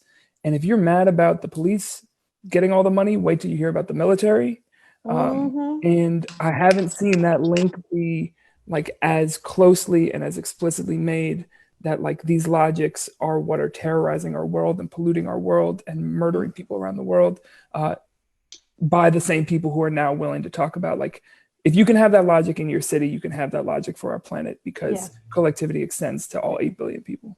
I also want to add, Daniel, that it wasn't just also like the collective mindset that got some people to empathize. I also want to recognize that white folks went out there kumbayaing, especially in Louisville. I have a friend that called me about it, and they got their ass beat by the police. The cops started doing the white people what they've been doing to everybody else. They beat the shit out of these white like people singing and peace and Well, that was what was so crazy. They got pissed. You know what happened? What happens to any human that's oppressed? They got fucking pissed, and they became activated, and they realized that the peace doesn't work because it's not about peace. It's about a system that wants to oppress you. Well, you remember all the times that we'd be like, man, I can't believe they're treating us like this protesting downtown whenever there's a march on 47th or out west or in like, all of a sudden they were just like, no. We're just going to do the same thing in front of the fucking statue and in front of the Chase building that we do everywhere else. I'm more upset right now. What I learned is me and Daniel are not as good friends as I thought, because if he says he hasn't seen someone making the explicit links between military and things like that, it means he hasn't been on my Facebook in a couple of weeks. And that's a lesson I've learned. It's not all about you. I'm feeling like individualistic person, you. Yeah, I mean, on Facebooks. He hasn't been on Facebooks. I mean, Ricky, I think we all know. A lesson. Go ahead. I think a lesson I learned is that, like, when emergency strikes or something like a pandemic, people retreat to like what they feel comfortable with, and that's like when it comes to organizations, that's when it comes to like people, that's even when it comes to like power dynamics that exist within like communities and organizations as well. And so I think that often like furthers the individualism that we often like, speak about. It's the fact that people are comfortable with like the individuals. And I think one thing that is missed is I think that oftentimes radicals aren't honest about electoral politics and like how in a pandemic, how important the offices are to the people. And like, even if we're abolitionists and demanding non-reformist reforms, we still need politicians to pass non-reformist reforms. Or who don't And I or think who don't about, pass like, it but show up and get you out of jail. Shout out Rosanna, shout out Byron. so yeah, I just think I think it's like kind of like an unspoken, like, oh, we don't fuck with, you know, like the electoral politics, we radicals, we anarchists, we communists, but at the same time it's like, this is a pandemic, like this is like a you want to just unique say my fucking emergency. say it, okay? What? What'd you say? This is so good because you can't talk over people right now. Like, it works so well. I'm gonna mute you, Ricardo. Motherfuckers want stimulus checks. Motherfuckers want stimulus checks. People need health care. People need eviction moratoriums, all types of shit that we don't, like, as activists and organizers, we don't have the infrastructure for or haven't built prior to the pandemic. And so, like, there will be a time where, like, the mutual aid gets exhausted and people get burned out. And so, like, how do we leverage, you know, these moments to often, like, be honest about, like, the power that exists in, like, electoral politics and its limits, and also, like, continue with, like, our radical missions and asks and demands. I think, though, Charles, like, one of the things I would like throw out there is that so much of how we got to fuck electoral politics, fuck all that, was the fact that, like, was the fact that it got pushed there. You know what I mean? Like, we got pushed, right. We got pushed to that point, and it never seemed salvageable, right? I mean, we're from Chicago, where Barack Obama got elected. You know what I mean? That was supposed to be the electoral politician that was, for Black people, for people of color, and he still ran on an anti-immigrant platform. He still sold us a lemon in Rahm Emanuel as a mayor. And I think what we've, and it took white people getting excited about Bernie to even learn that you could have progressive politics, right? Like, and so, like, I think that, like, so I also, like, one of the things that we've seen that turn did, though, was allow us to be able to, like, imagine a Byron, a Rosanna, a Jeanette Taylor, you know what I mean? Like, some of the people that have been on city council, and kind of start thinking through that, and I still am interested in, like, how do we, like, for me, like, I'm a scrappy bitch. So I'm like, I take what I need. I've modeled my life after being Catwoman from Batman. She, like, always knows her disguise. She gets in, she gets out. She takes what she needs. She does not get caught. Like, you know what I mean? Like, so, like, for me, it's like, even if we're going to push for that type of She wears leather. She wears leather. She has a whip and she likes them. Batman caught her a lot, though. I just, something I've been thinking about, like, that like kind of scares me, is that, like, if it was up to Black people, like, based on, like, how they vote, like, in the last mayoral election, if it was up to Black people, it would be Willie Wilson, like, leading us through this pandemic. If it was up to, like, brown folks, it would be Suzanne Mendoza leading us through this, like, pandemic. And I think we really have to, like, think about that. Like, and I love to, like I'm not invested in, like, electoral politics, like, at all. But I think, like, this pandemic has shown me, like, yo, like, this shit, it matters. There's power there, and there's ways that we can, like, at least win more shit than we are winning now, I guess. But that was out of the choices offered, Charles. That was out of the choices offered, right? And so, like, what choices, you know what I mean? Like, I might vote for Kanye just to keep it interesting, but that's not a reflection of, like, beliefs and values. You know? That's like, but I think it is. I think we can also, like, no, that's just choices offered. That's not my values. That's not who I really want to be led. Who I want in leadership. That's, like, this is what the options are. And so all I'm gonna say is we got to get Willie Wilson elected somewhere, because this man, bro. This man has been every election. It's just vote for Willie Wilson. It's not even for a position. Every year, every single year. And he needs a clerk position, the DMV. I keep voting for him for my food co-op board. Something. I'll probably get Willie Wilson from here on out. Go ahead, Ricky. Janie, yeah. I think for us, I think one of the things that we learned was, like, we're able to push the envelope a lot farther than we thought that we could in our community. We have a very conservative Native community. So I think just even having a large amount of, you know, like anarchists, Black community people, Latino people, just having them in our spaces in our garden was kind of a radical thing that we've never seen before. Like the coalition building that went on there, and like we didn't have those conversations in our community. Like last year, the year before, we were talking a lot about anti-Blackness because 2 of our members are Black Native people. So people were already coming at us like, this is going to be the Black Indian Center next. So the fact that we were able to have those conversations in our spaces was pretty wild to me. And that, you know, like there was violent tactics that were used to take down the Columbus statue, and we are always chastised for our tactics. Like that wasn't really our choice. Not your tactics, because you know, you wouldn't do anything illegal. Yeah. I know that. Yeah, no, that's what I'm saying. Somebody. Like it didn't happen. I wasn't throwing LaCroix. You know, I didn't plan this. Yeah, but we had nothing to do with but that. it happened, and people started fighting with the police, and you know, we got blamed for that in our community, and we're like, yeah, fuck yeah, that was us. Like, what are you guys gonna do? You know, and like now the mascot's coming down. That's something that we've been fighting for. It's just all these things that happened right in a row that we've been fighting for 50 years, 100 years, you know, and now it's all of a sudden happening. But I think like in the future, the things that we are missing is like what people said about like the evictions. Like, how are we going to stop people from getting evicted? Mm-hmm. And I think the same way that we stop the police from beating the shit out of us, we go out there and we stand in front of people's houses and fight the police. You're going to evict them, you got to come through us, you know. And I think that's something that I know I'm thinking about in our community, like, because when we were doing mutual aid, we were paying people's rent. Mm-hmm. You know, like what happens now that we don't have that money to pay that rent for them anymore?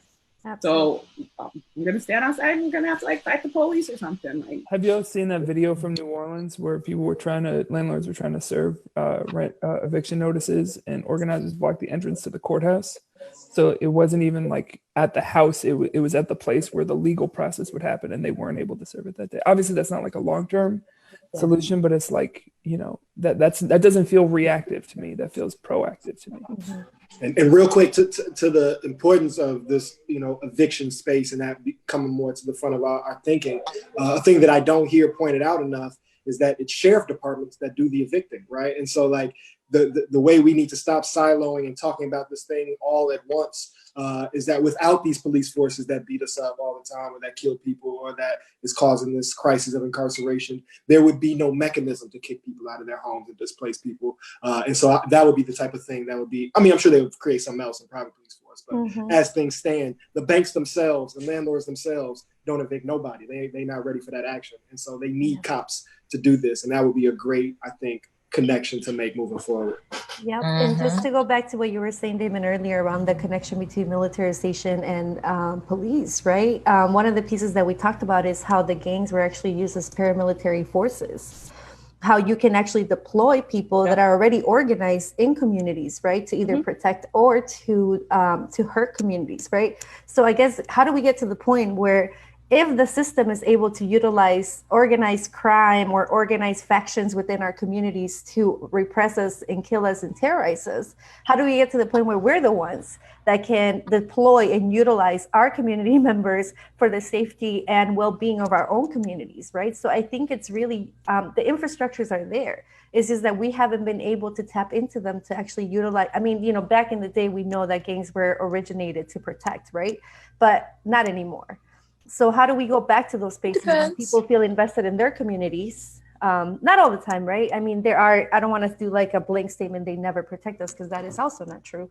But can they be deployed to actually protect and support communities and help with anti-eviction issues, help with these other mechanisms, right? I think Laura just said, if you feeling real gangster, you got bust at the police.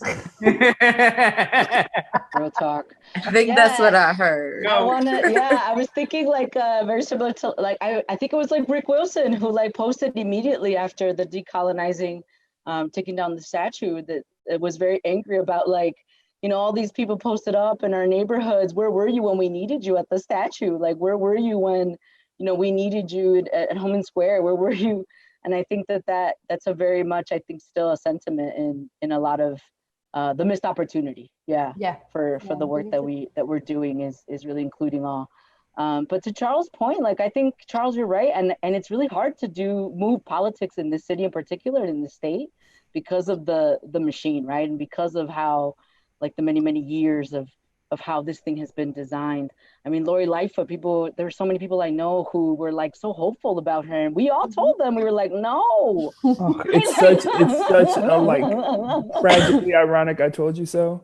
Yeah. Like, oh, come on, y'all. But yeah, like my thing is like Lori Lightfoot was offered and like we spoke down against Lori Lightfoot, but what was the alternative that we pushed people toward? Garcia. People are honest the way like there was like, you know, people like the way there was like vested interest. You know what I mean? Like you had the DSA spending more time trying to take down Amara with like tacky hit pieces than they were trying to actually draw attention to take down like Lori because they wanted to see Tony Preckwinkle win. You know, and I think that it's important to think about the ways in which like when you start mirroring not, you know, in comedy, we have a thing called punch up, don't punch down, which means like you attack those in power before you attack those horizontally or those below you. And I think that that's something that organizers, even like, you know, are not organizers, but that people can learn when we do get into these type of vex spaces. And when people do have like, you know, a kind of a horse in the race or something that somebody that they're going for, right? Like that type of idea. And so I think about that and like, you know, so many of the people that I love are in the DSA. Some of them, they do great work, right? Like Rosanna and Byron. But I do think it's important that we can be able to point to that and say, what was that shit about?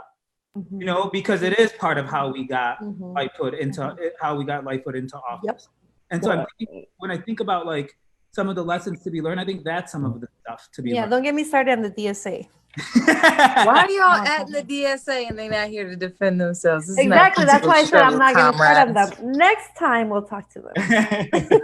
But I do think yeah, we have a lot of comments. I think it's a lesson around co-optation, right? And not to point to them specifically, but like what we're seeing right now in this upcoming election and what we've seen in these primaries is that so much of in the streets and you know, radical energy is being transferred into building like a alternative progressive electoral power block. And that's happening in Chicago, that's happening in New York, that's happening all over the country.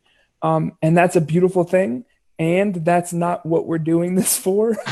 And we have to be really careful that doesn't become what the conversation is about. Because I mean, I think we saw it here in Chicago with the Hoodoisie, with AirGo, where the conversations happen. All of a sudden, all these people who do all this amazing organizing work, all we were talking about was an electoral election for about 4 months.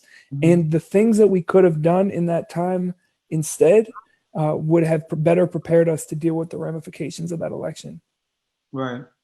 And I think one of the other, so I'm like, I think one of the things too is like stuff that I learned is like, fake bitches are gonna be fake bitches, right? And you know, just today, Jackie Serato, you know, who's usually our co-host, she's working on a story right now, so she couldn't be here. She had to be at on site reporting.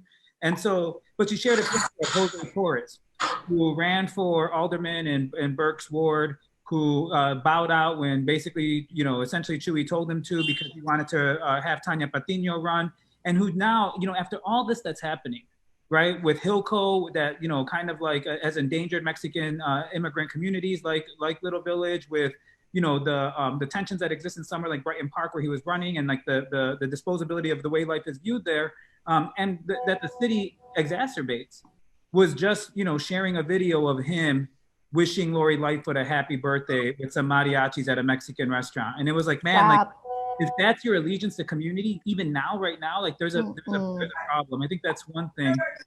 And then I think the other part is like the way in which I think I've never heard so many activists who give so much to everybody else also take also not that they stop doing that at all, but that they also, it's so refreshing to hear them talk about themselves. Like, oh, I'm doing this for me. I'm taking care of myself in this way, in a way, and that we kind of all had to slow down. I mean, now shit's got riled up. I feel like I haven't slept in a month, you know, like in 2 months. But like, it has been like one of those things where it was like, I think at the outset of the pandemic, I'm seeing people take care of themselves in a different way and forced to slow down, and, you know, was really good. Yeah, I was like, for an anti-capitalist, I sure work a lot. Right. Like, I kind of can't stop working. Like, what's that about? You know? Revolutionaries got to work more. Got to work harder.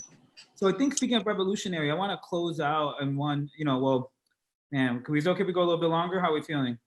Yeah, because before you close out, we have to shout out, rest in peace, FBG Duck. I was a big fan.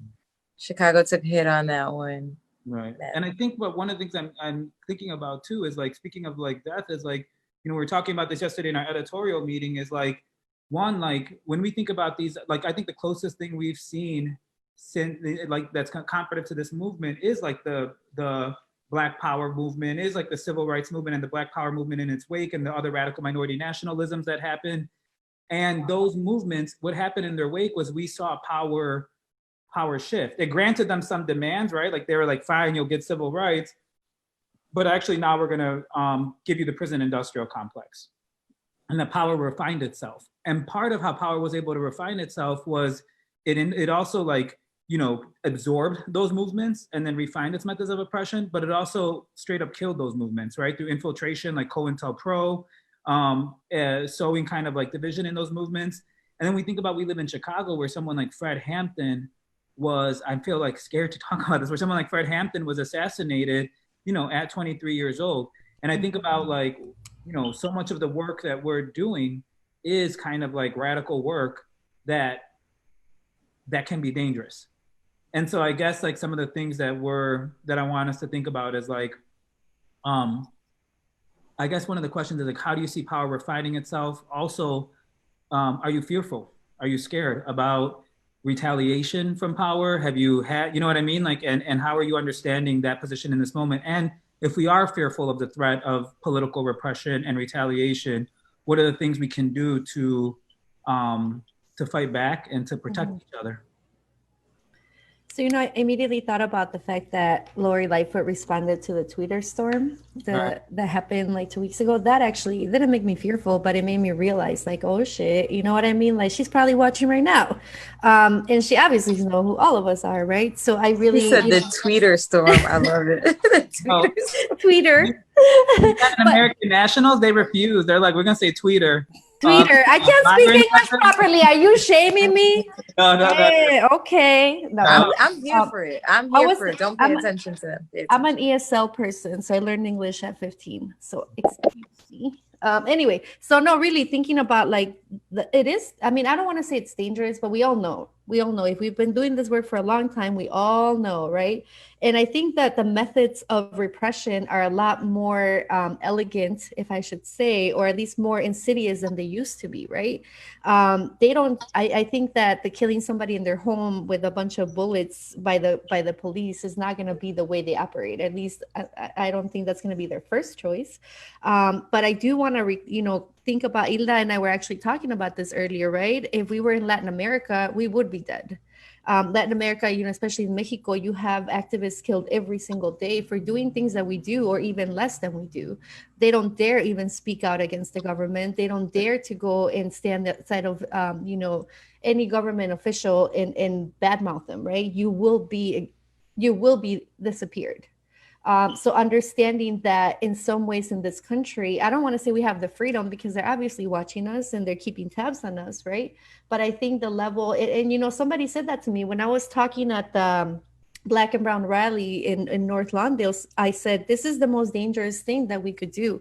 It's not the activism we do outside with 1,000 people. Is when you speak about Black and Brown unity in the hood, and people actually show up and want to do that work and want to build that community and want to have those businesses together and want to hang out together, right? So I think the level of threat is not as is not this thing that we think about, at least in my perspective, or for me, like the Fred Hampton type of thing.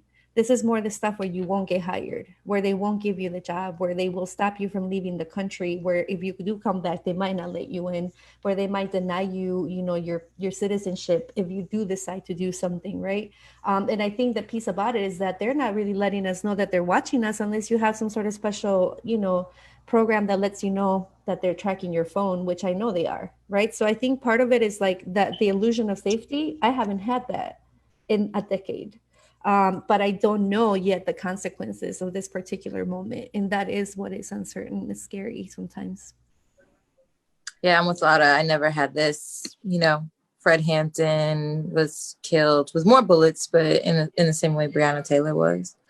Corinne Gaines was, FBG Duchess, you know, got killed. I've been shot at plenty of times. And so, I mean, that was the whole point for me. It's like, you know, I'm gonna get this exotic death, this new, you know, different death, not this regular 79th Street, 87th Street, 95th Street death.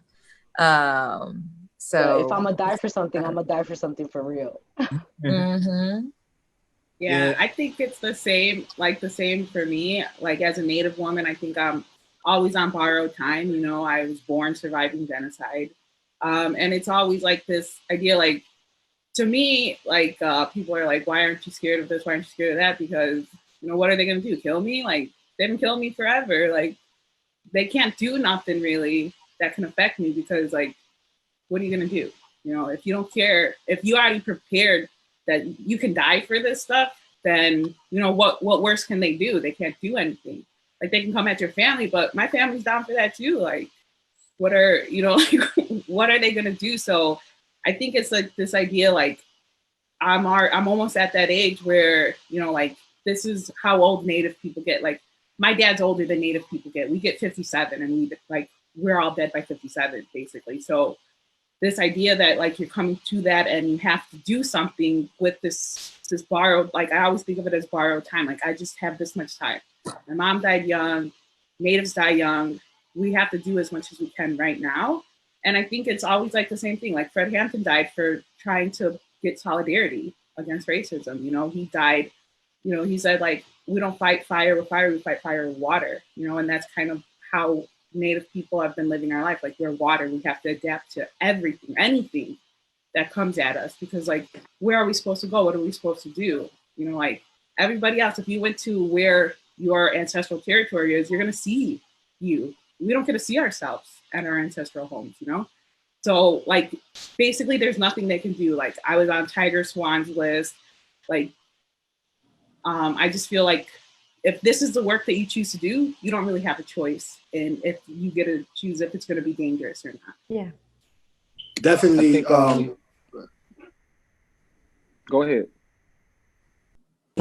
Yeah, I was just gonna say, like, definitely, I echo the sentiments of, like, coming into this disillusioned from, like, a historical place, but also an experience. You know, the origin of the work being Ferguson. Like, you know, our cars had, like, trackers on them that we found, and we're like, oh, we found out that we are on the Homeland Security terrorist watch list, right? Like, so all of this understanding of what they've done around the world, what they've done in different times here.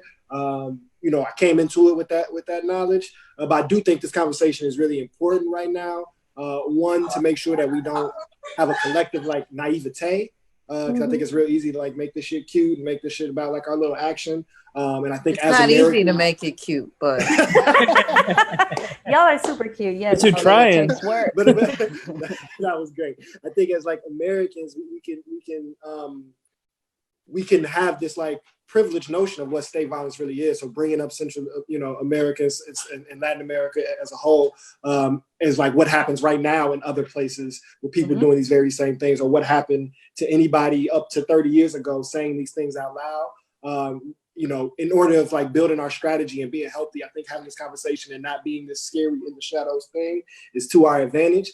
But I did get, like, a little bit more like, oh man, like, if I just do the math, we kind of are up next. And so I got, like, more of those calls like, hey, how you doing? I'm worried about you from, like, 15 people that made me start to, like, all right, let me think about this a little bit more. So part of how I protect myself is just not having my shit together. I think Fred Hampton was just so damn effective and was really able to get all these meetings together. I just try to have my schedule disorganized. So, like, yeah, he might say some pretty words, but he's not really going to get that done. They don't know. They don't know where Damon is because Damon doesn't know where Damon is. So that's my, like, joking way to protect ourselves. Yeah. But I think on like, being sober about this, recognizing that, like, you know, revolution is not overthrow, and it's not about the arrogance of what we want to see in our lifetime, and it's not about just taking power. It's about transforming how power works. So I think one of the lessons we could take from you know, the 60s and 70s is there was this romanticization with militarism, and this idea of, like, we are the Viet Cong here, and, like, we're ready to guerrilla warfare, take them down, when that actually was not the capacity of that movement. And I don't think it's wise to shoot at somebody, like metaphorically, when you're not ready. And so I think we now know that it's not just about, we don't like this military. It is militarism that we are trying to have a world without. And so therefore we cannot be like this militaristic guerrilla force, even though we're not going to be passive, and even though we are trying to take down this military state. So yeah, that's some of my lessons. That reminds me of Jessica Krug. We had her on the show before, and she, is writing a book called Fugitive Modernities, and she talks about Kisama, which was like this, a people, but also like in Africa, and they had they were known as fierce warriors without ever having a word for warrior, for war. And part of it is like what she says is like, because you can actually use the tools of the oppressor without ever being reduced to the idiom of the oppressor, right? Like, and within that same channel if you need to, right? And so I think that just reminded me of it. I felt like I wanted to share that really quick because I feel like it's also Charles, you were gonna say something, right? Yeah, I was just thinking about like the 60s and also like the history of riots. Like if you look at like the history of like riots, you will see that they are decreasing in America like over time. Yeah. And like back in like the 50s, 40s, 30s, like riots were like generally like common. And then you have like organizations such as like communist organizations, and you had like the Black Panthers and other like groups like the Black Liberation Army, who were like paramilitary, like they were armed groups and really threatening, explicitly like threatening with armed resistance the American order. And so I'm thinking about that, and like I guess like fast forward today, where like most of us, like most of the people out in the streets just want the police killings to stop. Like very basic ask. And this is like beyond, our organizing and activism circles. I'm just talking about like folks. I don't want to Rockford see him no more. I'm just talking about like folks protesting in like Rockford, Illinois. Folks protesting in like small towns, like they just want the police to stop killing, yet they are needing like a militarized presence. So I think the repression and how power is moving is more silently, and it's always like before the protest. And so like these are like, there's anti-protest laws that Trump signed, that Barack Obama signed, that are like locally. And so like now, like you vandalize a fucking statue, you get 10 years in the Fed. And so like this is the way, like I think these repressive like tactics are like more explicitly, like just looking back at the riots that occurred on the 30th, like over 14,000 people were arrested, 30 people died.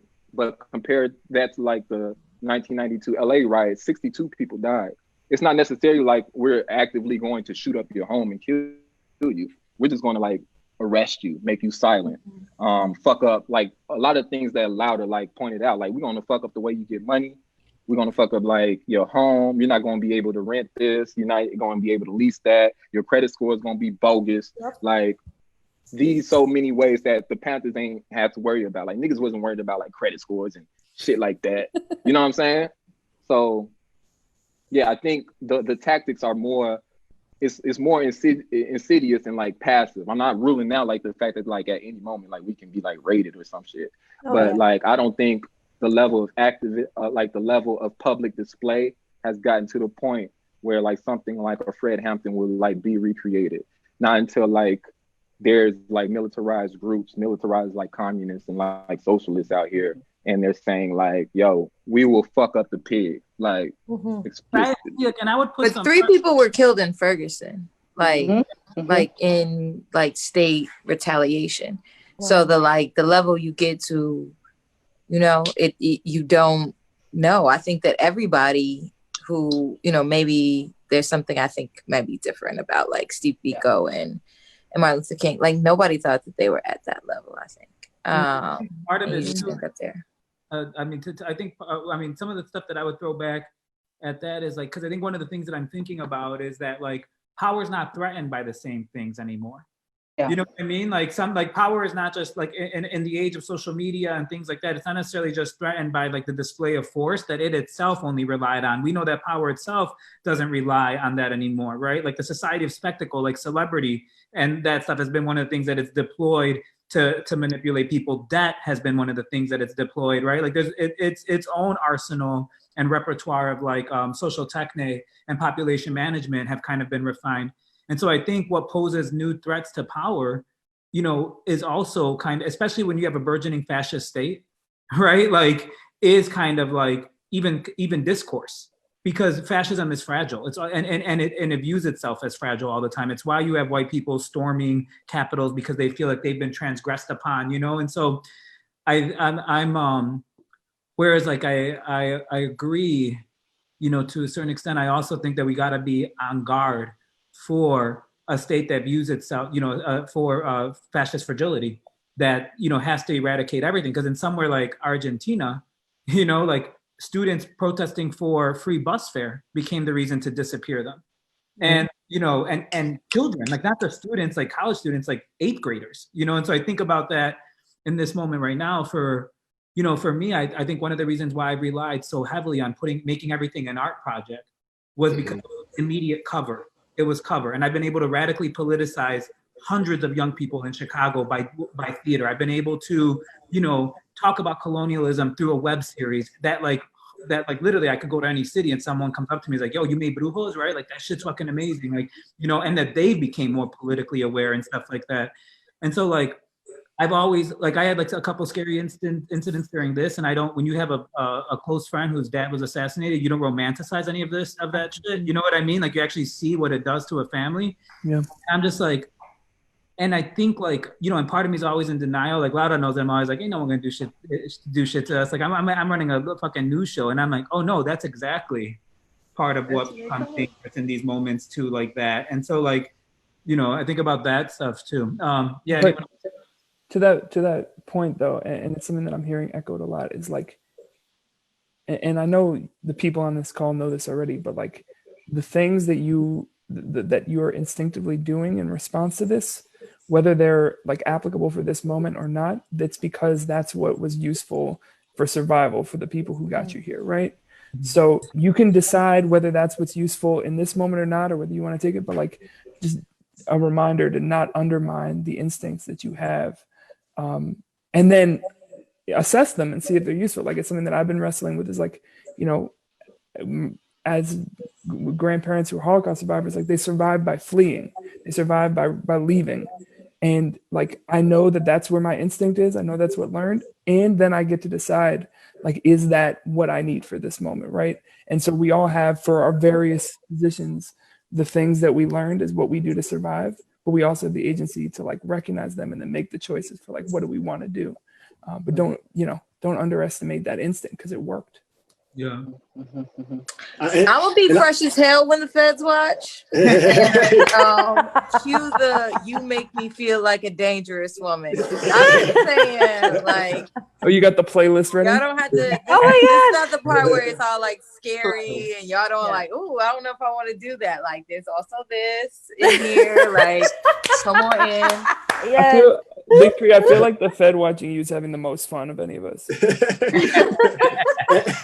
Well, one other quick point, and to this point of like the danger, the risk, we always just got to be assessing globally, and understand that like the strike back or the push out is the most fierce when like when the state feels their power is threatened and risk. And we need to recognize the United States is really unique historically, as like their interest is not in the United States. Yeah. And so it is going to be the slap that, right? Like it wasn't just like niggas in the 60s had guns. It was like niggas in the 60s had guns and we aligned with the Viet Cong and the Mau Mau and Algeria, right? Like this is where we see ourselves connected to. And it is when we see globally that things are starting to fall off, or there's starting to be these pressures, or these China trade wars, or these proxy Syria, Iran type things. Once those become more precarious, that is when our work becomes more dangerous to imperialism. And so that is when, even if we just stay in queue, there will be an intensification. So we just really got to have our antennas up, and we got to keep our whatever connection we have to folks on the ground around the world to kind of know when things are escalating, because we won't actually see it at our doorstep until it might be too late. Too late. Yeah, And thank you yeah. for saying that, Damon, because you always bring the international perspective, which is something that I always carry with me because I learned about this stuff from living in Mexico City, right? That's a binational Binationalism. Stop hating, y'all. Stop hating. Y'all want to be like me, but you can't. Verse nationalism. But no, what I'm I saying that is me and Daniel made eye contact through Zoom. No, We were Like, oh, it's happening. y'all It's just about to hating, happen. It's about to whatever. happen. I'm gonna go talk to Damon because Damon knows. Damon knows. Anyway, You know what? I fucks with you and your binationalism. Yeah, you're right. You're true. I just Thank wish you. I love that you. Mexicans appreciated black people a little bit more. Maybe you can go down this spread that I'll be a binational. I'll take too. you over there so that you can meet a lot of good Okay. Mexicans. I'm First Nations. I'm technically binational. There you too. go. Y'all are except for Ricky. Ricky is the only one that's hating. No, but all I want to say My is people came up in the Black Peace Stone Nation. I don't know if that counts as I learned a lot about by nationalism with the gang war, but we'll talk about that another time.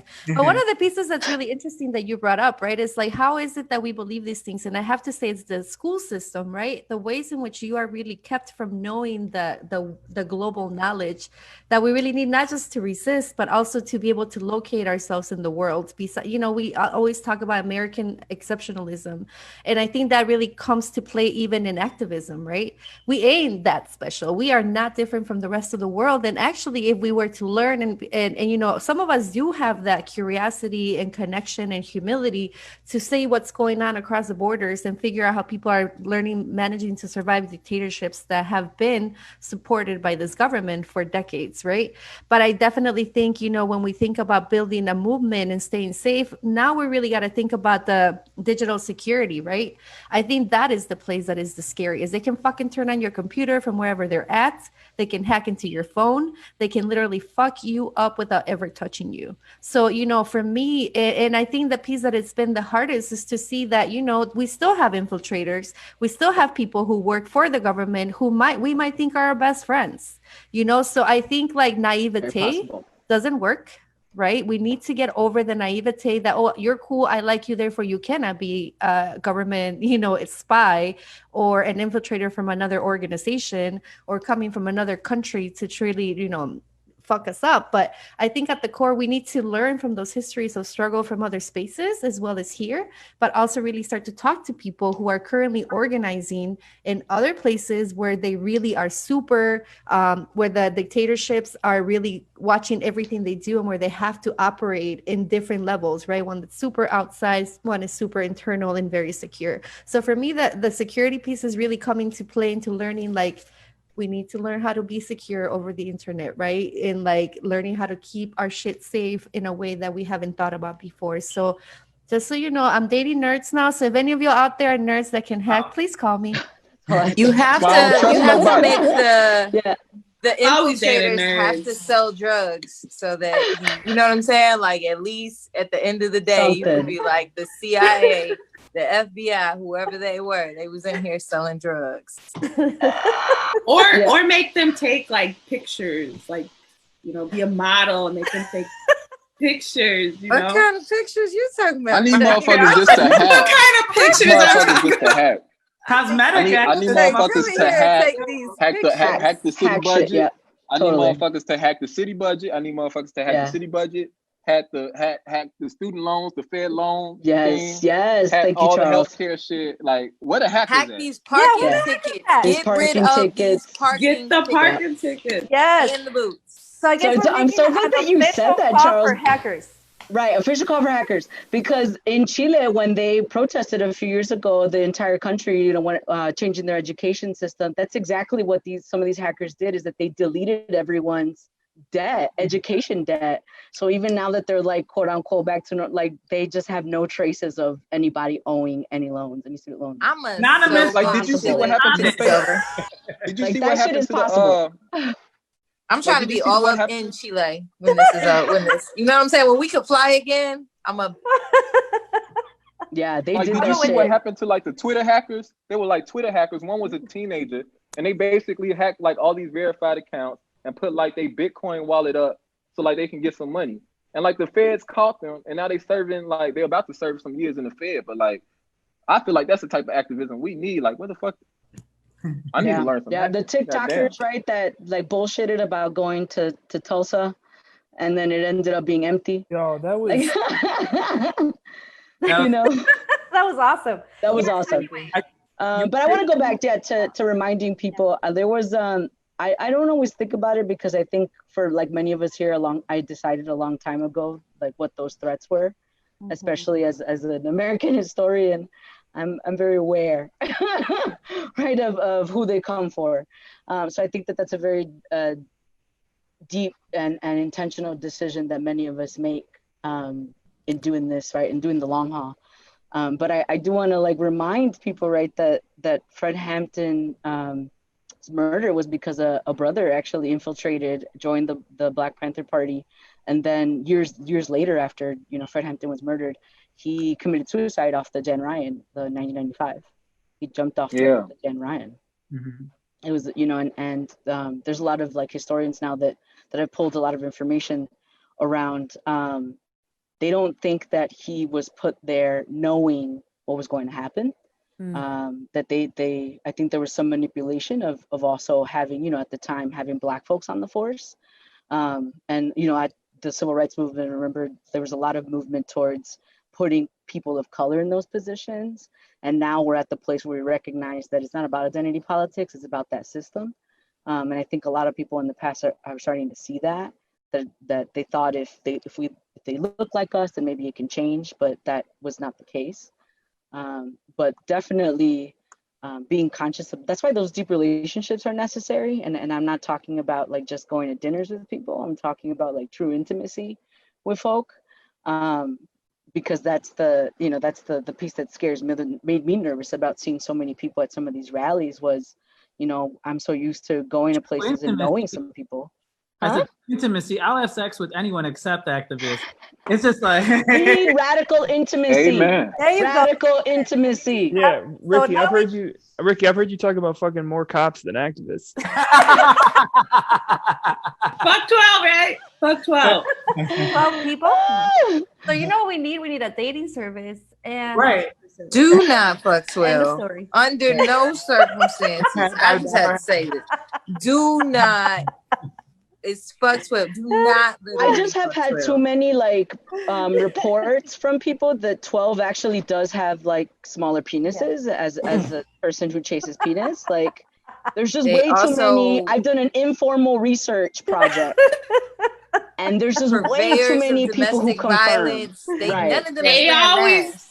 None of them are wearing masks. Wait, this actually brings up what I want to close out on, right? Because I think we're talking about fuck 12. How in the world does that bring we talk about fuck 12 and great segue. I want to say two things, before we get to Charles Rona reflection. The first is like, I think one of the smartest people I've ever met in my life was Randy Martin, who was my advisor, Marxist scholar. And one of the things he told me, he said that power always finds its limit against an organized body of people. And I think the best thing that those people that are watching or those people that will stumble upon this, it's not just, once they come for radicals, when they come for those people, it doesn't usually stop there, and so like, it's they gonna get your ass too. Right? They gonna get your ass too. And it's the power in numbers that actually is a form of protection. And so I want to leave that there because I think we need a lot of numbers behind defunding police still. We are the only major city in the United States of America that has yet to make any concessions to the demand by Black lives and everyone that stands behind them who are more than intimate with state violence, like, other racialized bodies, queer people, as in queer as fuck the police, not as in let me wear my Speedo on top of a float. And so I'm saying that because, both Big Tree and Damon are involved with the Black Abolitionist Network that have been doing some amazing work right now. And then I wanted to close out before we throw it to Charles to close us out on the way people can get involved or support those efforts. Aside from hearing anything on every social media about the need to defund police, because that is one of the few things our mayor responds to is her public image. So Damon and Big Tree want to talk to us about how people can support those efforts.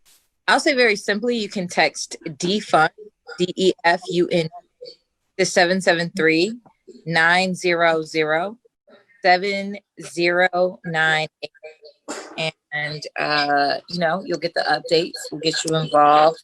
Damon will have more, but also, y'all listen. Laura is saying, "Date me," but don't fuck too. Fuck me. Y'all are not hearing this. And then, if you are going to be interested in Laura, do not be like, "I enjoyed your perspective on that panel." You be like, "I want to take you out for food and tell you how good you look." That's the signal. Thank you. Go ahead, David. I needed that. Yeah, so definitely, I didn't have that text number off the top of my head, so I'm glad we got that out. So definitely do that. You know, just look up the hashtag #defundCPD, and that'll also lead you to the bit.ly/defundCPD, but it's like case sensitive. And make sure that you sign on to endorse and support the demands as we're trying to build up that list. And then we encourage folks, you know, to also take your own action. That, you know, this campaign came out of a mass moment of that there were already thousands of people in the streets. So there are flyers and actions coming up, you know, all the time. And you kind of, you know, if you're in the know or in these right Instagram and Twitter threads, they will be obvious. But we also want to encourage people to take their own action. In community. Do not get on this, the nigga with the vest bullshit. You know what I'm saying? Like, this is not your CNN individualistic moment of glory. This is like in community with respect to, you know. Yeah. So one, that means like having conversations, or it could be, you know, I really want everybody to start turning up on their alderman, and particularly the Black Caucus is something that we really need to start focusing on. And so, yeah, do your research, have your conversations, but, you know, sign on the demands and hit the text, and you'll get the information to plug in. And there are virtual trainings that are happening, rolling. And from there, you can actually plug into some of the committee work if you want to be part of the internal team. But also, fuck the police and fuck Lori. And like a lot of people have power to go and activate that all over the city. For sure. And if you do like a live, like, you know, that's a lot of the get in these digital streets. Do set a date and a time for uncalendared niggas like where me and Damon came from. You know, set a date and a time and tell your people to come on the digital streets, and then do like a Facebook Live and talk to your family, talk to your friends about defund the police. If you want to do like a physically distant barbecue, that's also good. Like, get your family, get your friends, get your neighbors. I want to thank all of our guests. I also want to, you know, Laura, Hilda, Janie, Amika, Damon, Daniel, like the stuff that we're doing, like this show would not literally, it literally would be impossible without the work that you contributed. We literally would not be doing the things. It could not exist without the stuff that you do. Some of you on a day-to-day basis, like Janie, Daniel, for the long haul has been like, you know what I mean, such a huge supporter for the past 2 years, and like been like the heart like of the operation in so many ways. To Ellen, you know, that's not here. She's out of town, I think, right now, right? Ellen is so cute. You know, all everyone that's been on the show before, like Christiana, that's not here, you know, and a special shout out to Yasmin, who is our editorial producer, and has just been like, that's too much. Indispensable, you know, during this time. Thank you so much. I want to throw it away to the homie Charles to close us out with the Rona reflection. Yes. Thank you, Charles. Yes. And y'all, data organizer, data activist, you hear about what we lonely over here. We're lonely. Big Tree, I wanted to ask that number you live normal lives. Never date an activist or an organizer. They're gonna emotionally dump on you. You hating motherfucker. I'm gonna deal with you about this later. I will deal with you later. Whatever. Charles, this is Rona reflection. Sorry, lonely up here over there. At least Daniel said the number. What about the number? I was just gonna say, if they text defund, they get the info. But what do they have to text if they're trying to get at you? Oh, hey, cute. All the at Big Tree 10s, all the at Big Tree 10s. Hit them DMs and don't do no boring. How you doing? Make it nice. Miss your anniversary. They're gonna miss your anniversary for a meeting. Don't do it. Shut up. You got some issues, Charles. I'm sorry that happened to you. I'm good. I'm not speaking from her. I'm good. I'm good. That's it. But everybody's not in this for anniversaries either. Some people just need a quarantine that you trying to mess up right now. It might not last a year. It might not last a year an anniversary. Charles, that ain't your Rona reflection, is it? No, it's not. It's not. All It's right, not. let's hear it. Let's Okay, have your Rona reflection. That was his Rona reflect deflection. feminist values and listening to women. So quote, all 3 Columbus statues are down in Chicago. Intersex surgeries will halt at Lurie's Children's Memorial. CPS will be remote this fall. Y'all are powerful. We are making shit happen. Do not stop now. Demand nothing less than abolition. End quote. I read this from radical artist Monica Trinidad's Twitter account. It's true. Resistance should never stop. The street should always have a heartbeat, a pulse, and that is protest. These wins took years of persistent and consistent organizing to establish the power that can make these goals attainable. I would like to add that the Obama CBA had a victory as well with the introduction of the CBA housing ordinance in Chicago City Council, an ordinance that Lori Lightfoot is willing to sign that protects many Woodlawn folks from the oncoming gentrification. Shout out to the CBA. Protest and solidarity wins every time, and we should never lose sight of that. It's also hard to ignore the urgency and pain that this moment has fostered for many of us. We're in a pandemic, protesting even in a pandemic. Statistics like Cook County is seeing an alarming rise in the number of suicides among Black residents. The number of deaths have already matched the total for last year. COVID trends are regressing back to the initial onset of the disease. 108,000 cases were contracted in Cook County, with deaths totaling 4,900. Chicago has also seen its bloodiest July since the early 90s in homicides and shootings. 107 killed, 196 wounded. 91 of those people were Black. I can't shake how quickly the city, the state, and the nation has gotten over a mass shooting at a Black funeral home, where the police were fucking present. That left 15 Black folks injured, 10 women. Some folks even self-drove themselves to the ER. We have lost so many due to politics and policy. We're under great stress, and as this pandemic heightens, unemployment benefits end, eviction moratorium cease, burnout from mutual aid occurs, hospital beds fill, domestic and intimate partner violence increases, homelessness becomes a reality to more, gangs continue to beef, and the police continue to be police. As radical and so-called woke actors, we have no time to waste and damn near even less time to be critical. We know what this is. This is what racist neoliberal fascism has created. Our response must continue to be thorough in addressing the needs of the oppressed as we walk amongst, not with, but amongst them into a radical future. If you haven't done so, please tap in. Tap the fuck in. You are needed in community with others. Know your neighbors. Start building that collective utopia in your head now. Make it tangible now. This is an all hands on deck moment. It may not feel like it. You have Netflix, rooftop bars are open, your friends are posting pretty ass pics on the gram, LeBron is playing his little heart out, your favorite mass incarceration Democrat is slated to win the presidency, but things are not normal. And normal was fucked up. I dare us not to return to the oppression that we're used to. This is all hands on deck. So I leave you with the words of George Jackson, quote, settle your quarrels, come together, understand the reality of our situation, understand that fascism is already here, that people are already dying who could be saved, that generations more will live poor, butchered half-lives if you fail to act.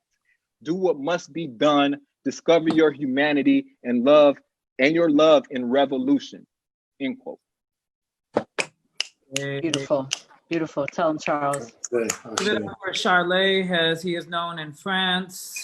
I just want to give some love one more time to Daniel and Hilda and Janie and Amika and Lauda and Damon. I actually just think that like it was so, I was like, yo, I want to do this every month.